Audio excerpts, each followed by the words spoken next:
Colours ಕನ್ನಡದಲ್ಲಿ ಪ್ರಸಾರವಾಗುತ್ತಿರುವ ಭಾಗ್ಯಲಕ್ಷ್ಮಿ ಧಾರಾವಾಹಿಯಲ್ಲಿ ಹೊಸ ಹೆಜ್ಜೆ ಇಟ್ಟಿರುವ ಭಾಗ್ಯಗೆ ಕಷ್ಟಗಳು ಕಡಿಮೆ ಆಗಿಲ್ಲ. ಒಂದಲ್ಲ ಒಂದು ತೊಂದರೆ ಎದುರಾಗ್ತಲೇ ಇದೆ.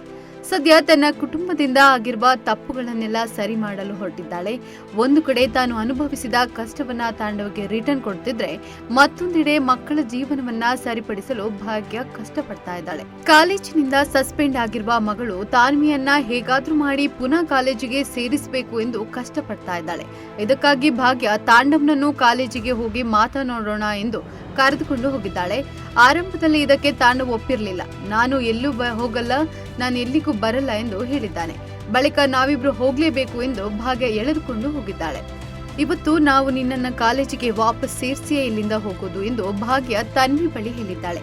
ಅದರಂತೆ 3 ಜನ ಪ್ರಿನ್ಸಿಪಾಲ್ ಭೇಟಿಯಾಗಲು ತೆರಳಿದ್ದಾರೆ. ಸರ್, ದಯವಿಟ್ಟು ಕ್ಷಮಿಸಿಬಿಡಿ, ನಮ್ಮ ಮಗಳು ಗೊತ್ತಿಲ್ಲದೆ ತಪ್ಪು ಮಾಡಿದ್ದಾಳೆ.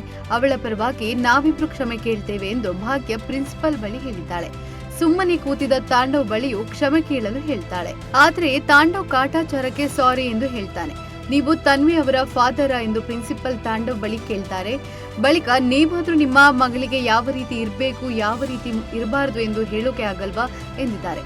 ನೀವಿಬ್ರು ಅಪ್ಪ ಅಮ್ಮ ಮಾಡುವ ಕೆಲಸಕ್ಕೆ ಮಕ್ಕಳು ಸಫರ್ ಆಗ್ತಾರೆ ಎಂದು ಪ್ರಿನ್ಸಿಪಲ್ ಹೇಳ್ತಾರೆ. ಈ ಮಾತುಕತೆಯ ಮಧ್ಯೆ ತಾಂಡವ್ಗೆ ಅನೇಕ ಬಾರಿ ಶ್ರೇಷ್ಠಲ ಕಾಲ್ ಬರುತ್ತೆ. ಆಗ ತಾಂಡವ್ಗೆ ಒಂದು ಮೆಸೇಜ್ ಬರುತ್ತೆ.